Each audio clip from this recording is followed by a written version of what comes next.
All right, guys. So today I wanted to talk about Matt Walsh. I'm not a fan of his. I've seen 2 of his videos, and I want to explain why.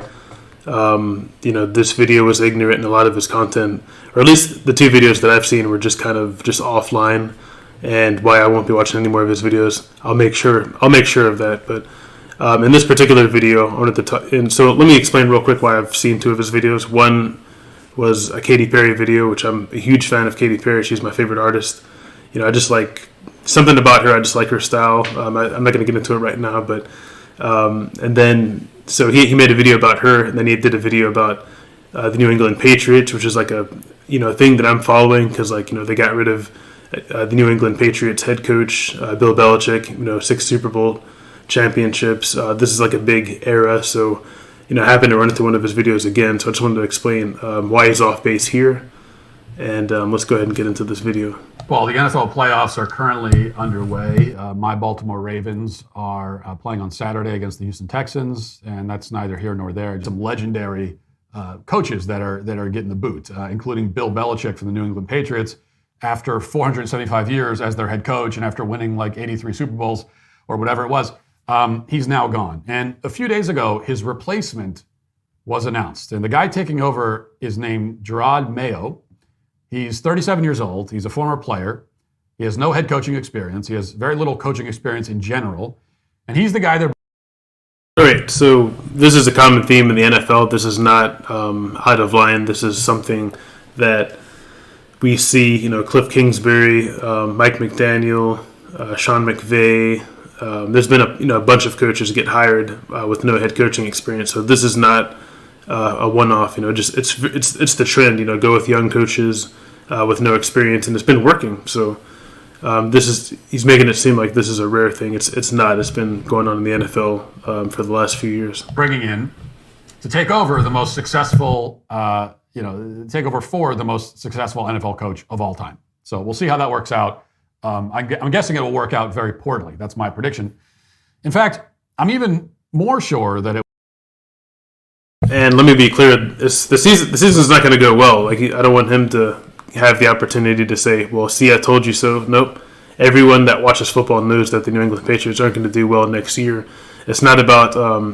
They're already doing really badly with Bill Belichick, so it's not about trying to change head coaches and win a Super Bowl. Like he's trying to make it seem like this is the head coach. This is we're going to move on and we're going to win the Super Bowl next year. That's such a lie. That's such BS. I know he didn't say that directly, but clearly they're not going to do well, and it's not going to be because It's not going to be because the new head coach is black or the new head coach is saying certain things like this. This is not why they're going to lose. They're going to lose because they're a bad team, and they've been bad for years, and it's because Bill Belichick is bad at picking players.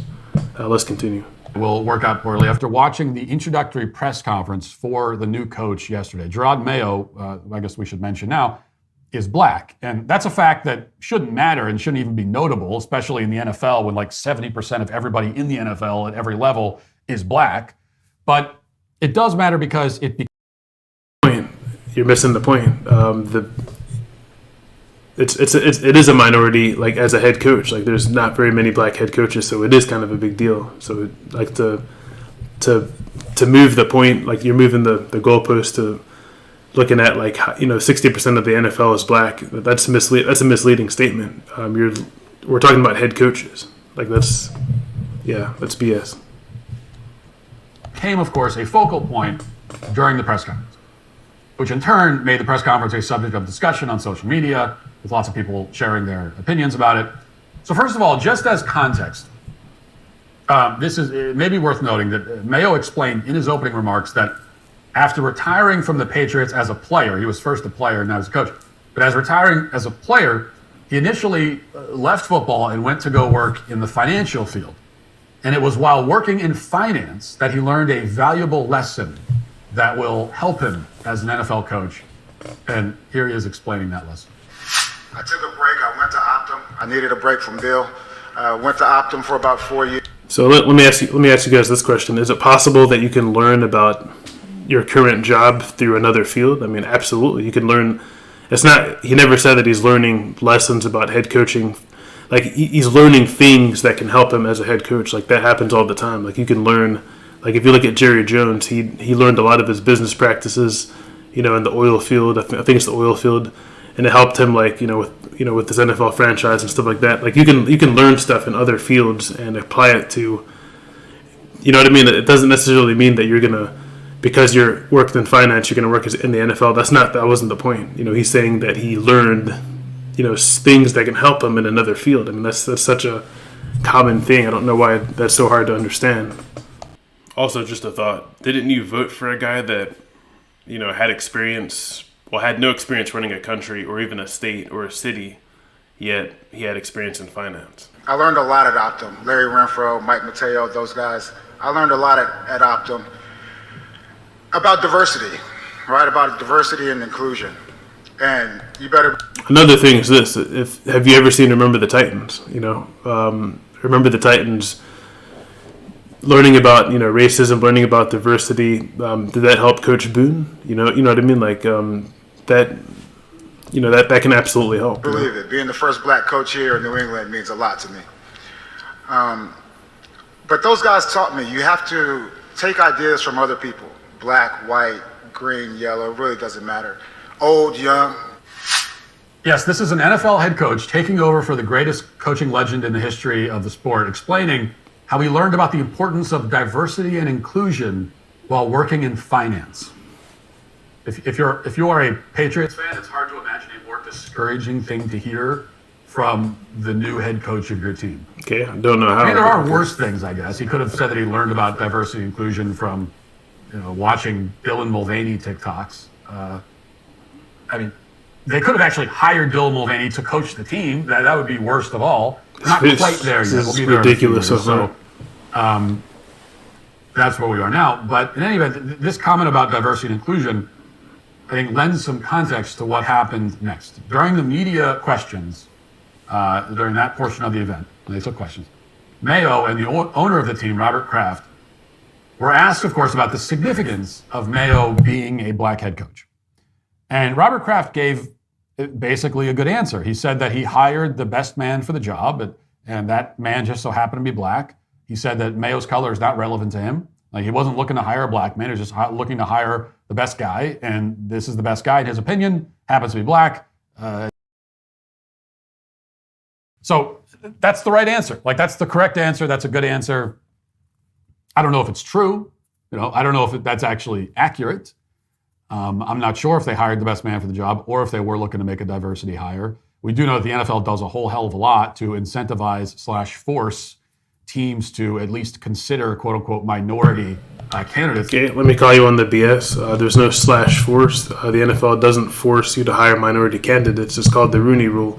It incentivizes hiring minority candidates, but there's no /force. Like that's such a BS. That's such a lie. Let's continue. I have to say quote unquote minority candidates because, again, in the context of the NFL, black men are not the minority. So those are not minority candidates by any stretch of the imagination. Okay, let me call you on the BS here. In the NFL. Let me call you on the BS here. So blacks are not the minority in the NFL as a whole, but we're talking about coaches. So you're changing the subject. Black coaches as a whole are the minority candidate, and it's not even close. But see how he flipped it. He said blacks are not the minority in the NFL. We're not talking about we're talking about just as head coaches. They are the minority. That's such a lie. Let's continue. But anyway, that's the answer that he gave. And we have no reason to believe that it's not true. But Jerod Mayo himself had a different take. In fact, in his answer, he kind of rebuked indirectly the owner who was sitting right next to him. And he said this. Listen. I do see color because I believe if you don't see color, you can't see racism. And whatever happens, black, white, disabled person, I've always, even someone with disabilities, I always, for the most part, people are like, when they're young, they kind of make the spot hot. Younger people know what that means. But what I would say is, no, I want you to be able to go up to those people and really understand those people. So it goes back to whatever it is, black, white, yellow, it really doesn't matter, but it does matter so we can try to fix the problem that we all know we have. Okay, now, as I said, that clip went viral, and lots of people did not like Mayo's statement that he does see color. Like, that's the thing people are kind of focusing in on is that he said that he does see color. But that's not the problem here. Okay, that is not the issue with what he said. Of course he sees color. We all do. Like, we all notice the races of the people that we... Okay, but anyway, let me explain this, though. I'll give you this point. Like, he did kind of undermine what his owner said, so I'll give you this one point that, really what he said kind of like, kind of undermined what, what Robert Kraft said about, like how he doesn't see color. And, so I'll give you this point. I'll give you that point. We are interacting with. Saying that you don't see color it's nonsensical. It's like saying you don't see height. Well, I don't see height. I don't even notice it. Like, of course you notice it. If somebody's short, you notice it. If somebody's tall, you notice it. Of course you do. In fact, every time you look at someone, you notice these facts about them. There's nothing wrong with that. We don't have to pretend. Okay, I mean, this is common sense. You shouldn't have to explain this, but obviously, like, when you say you don't see color, you don't mean that literally. Like, no one means that literally, like, you don't see color. Of course you see color. But we're talking about, like, relatively to, a lot of people, in certain ethnic, certain areas, you know what I mean? Like, certain people see color less than they do. Let me ask you this question. Like if someone saw me in a grocery store, like my height, for example, is like I'm 5'11", 6 foot. That's considered tall. But if someone saw me in a grocery store, would they describe me as tall? No, they wouldn't. So like we're talking literal here. Like I wouldn't be considered. You know what I mean? Like, it's just, this I don't like where this is heading. And should not pretend that we don't notice other people's races. It's completely silly. So that part is fine. The rest is the problem. Because first, the reason why he says he sees color is well, if the reason had been, well, I do see color because I have eyes, and it's a fact about someone that I can see, and so I do see color. If he had said that, then that would be fine. But instead, he says that he sees color so that he can stop racism. Well, it's 2024, and a lot of us are trying to... This guy is, according to him, constantly on the lookout for racism. Even though as a black NFL player turned coach who is 37 years old and has been a star athlete all his life, he is unlikely to have ever encountered very much racism. Okay? And in fact, it's like almost...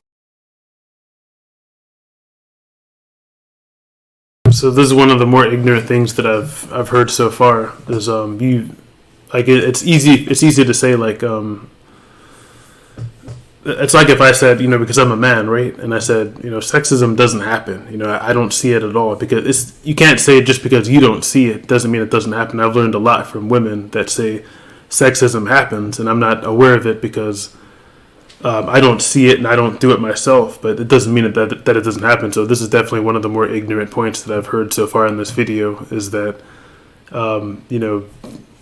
obviously as a white man, you're not going to see racism, from a black person, like, you don't know what that black person's going through. And what I mean? It's ridiculous. I shouldn't even have to be explaining this, but, all but guaranteed that I have encountered more racism than he has. In fact, that's like definite. And in the context of being an NFL player, like as an NFL player and now coach, you're not encountering any racism at all, ever. Like, it just doesn't exist there. Yet he's constantly on the lookout for it, he says. And this is what it means to value diversity and inclusion. Ignorant. And that's what it means.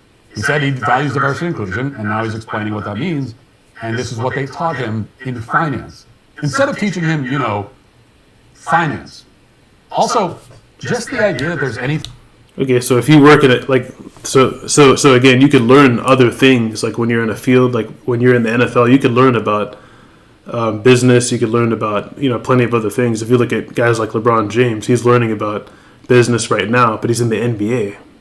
Just because you're like in a certain field, it doesn't mean you're just going to know about that field. So, I mean, it's almost like a joke listening to this. Nothing significant at all about hiring a black coach is, of course, absurd. Again, 70% of the NFL is black or more. There are many black coaches. There are plenty of black head coaches. Oh, what? What? Did he really just say that? I don't remember. Okay, wow, hold on. I got to replay that. Significant at all about hiring a black coach is, of course, absurd. Again, 70% of the NFL is black or more. There are many black coaches. There are plenty of black head coaches in the history of the league and today. Oh, shit. Wow. Okay, I do not remember seeing this part, but this is a complete lie. So he said there's plenty of black head coaches. And then he, waited for a while, and then he said in the league history. Okay, so if you're talking about in the league history, okay, sure, we can go back to plenty of black head coaches. But this whole thing is misleading. This whole thing is a lie. Once again, you're going towards, like you're saying, blacks aren't the minority. We're not talking about as a whole in the NFL. We're talking about just in the head coaching field. So like that's, again, we're lying here. But okay, let's continue. Now there are fewer black head coaches by proportion, which who cares? Just like there's fewer white people by proportion in pretty much every other position in the NFL or on. Well, of course that's gonna. So then that's ignorant because obviously Jerod Mayo being one of the black head coaches, of course he's gonna care. So that's the whole point of this video, like is that he cares, right? I mean that's the whole point of the press conference. I mean, well, obviously not the whole point, but I'm just saying like, this whole thing is ignorant. The sidelines. But how do you end up with more white head coaches than black? Well, it's because a black person who is involved in football and interested in football at that level is just more likely to get into the business as a player. And like going back through childhood. If you have a black child who's very interested in football, the proportions tell us it's more likely that they're going to get involved as a player. Whereas if you have a white kid, and there's plenty of white kids that play football, but as you go up and up and up, it becomes a less and less white sport, shall we say. And so for white people, if they want to remain involved in the sport at that level, they're more likely to do it on the sidelines. Like that's the way it works out. And both groups are making millions of dollars. Both are doing fine, whether they're players or coaches. So we don't have to worry about either one of them. And there's no racism involved here. But the greater issue, I think, is just the idea that we need this guy to pontificate about racial issues in the first place. I mean, listen to what he said. Listen to what he actually said. So I took the liberty of transcribing it. And here's what he actually said. Quote, whatever happens, black, white, disabled person, I've always, even somebody with disabilities, I always, for the most part, people are like, when you're young, they kind of make the spot hot. Younger people know what that means. What I would say is like, no, I want you to be able to go up to these people and really understand these people. So it goes back to whatever it is, black, white, yellow. It really doesn't matter, but it does matter. So we can try to fix the problem that we all know we have. I'm not trying to be funny here. I have no idea what any of that means. There's not one coherent thought in that whole jumble. It's just babbling nonsense. It doesn't mean anything. We understand the basic gist that he's trying to articulate some anti-racism thing, because he starts off by saying, I do see color, we got to spot racism. Like that part, and so that we can guess that the rest of it is trying to elaborate on that point, but it... Yeah, so again, this is just classic, person that's uncomfortable talking about race. You don't have to talk about this. You don't have to do a video on this. You don't have to, just talk about other things. Like you're a popular YouTuber, you're a popular, I think you're a political activist. You could talk about plenty of other stuff. You don't have to continue to talk about race if it makes you uncomfortable, which clearly it does. I mean, this whole conversation, this whole video is just laughable. I mean, there's no point. Like, basically what it is just you're uncomfortable talking about race. Okay, so do another video. You'll get plenty of views doing, another video. I mean, this video, as you can see, it's got 242,000 views. If you look at which is a lot, compared to his other views, you can get way more videos. Like the Katy Perry video got over 1 million views. So just talk about something else. You're gonna get views no matter what. You're popular. You're an activist. Stop wasting your time with BS and lies and nonsense, and just focus on videos that are gonna get you views. Because clearly you can get views no matter what. And this, I'm pretty sure this is on the lower side for views. For on average of views that he normally gets. I think this is on the lower side if I'm not mistaken, but let's go ahead and continue. Doesn't actually make any sense. If I were to read you that transcript, because there's a lot of reaching going on, you would honestly, again, not trying to be funny, you would honestly assume that I'm reading a transcript from somebody who was having a stroke. Or you would think it was a Joe Biden speech, which is basically the same thing. Now, that's what this is about.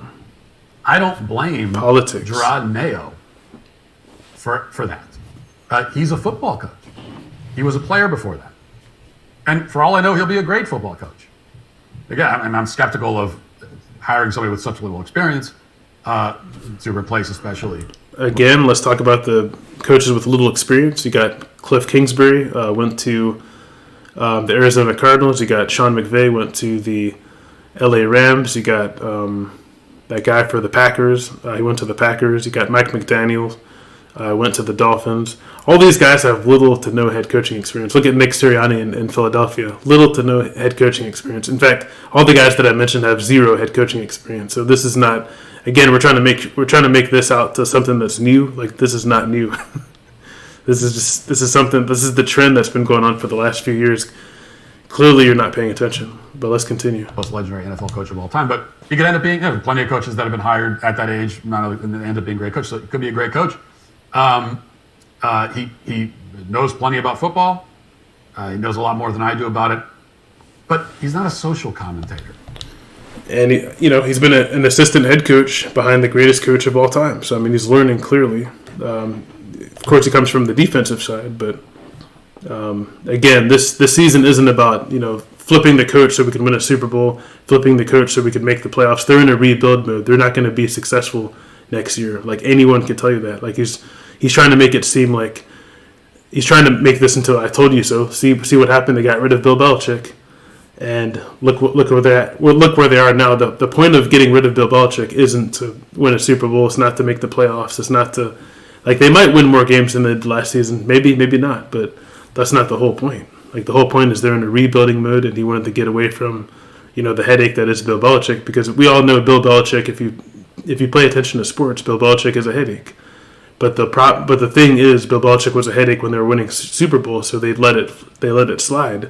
Now that they're losing, what's the point of dealing with this guy that wants all the control? He wants to control the scouting, and wants to control because clearly he's doing a terrible job at recruiting and building a team. Like, he just does not know how to pick players. So if you look at it, his track record of drafting Pro Bowlers, I think from what I heard is he's gotten like one Pro Bowl kicker and one Pro Bowl punter or something like that. They both played special teams. I mean, he's had a horrible track record. So the point is, let's rebuild. Let's get rid of Bill Belichick. You can go with a lower salary too, and then on top of that, you can hire your own GM, whoever you want. Like, that's the whole point. Is we're not trying to win a Super Bowl next season. Let's continue. Okay, he's not a philosopher. That's what we don't need. Any time you got any of these people in sports, like, with very rare exception. Very rare exception. Most of the time, you get these people in sports, they're asked some question at a press conference. Tell us about the significance of the racial this and that.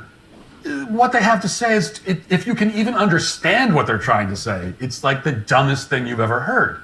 Because this is not what these people, this is not their job, right?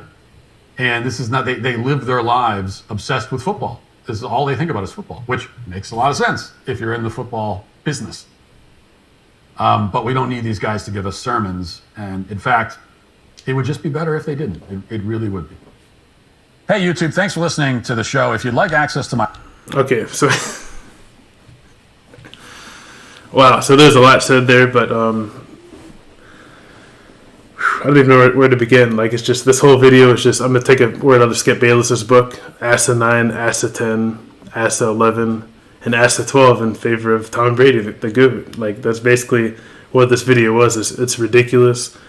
This is just clearly a guy that's uncomfortable talking about sports. I mean, uncomfortable talking about race, and that's basically what this is. Like, this is, just one of the most ridiculous things I've seen in a while.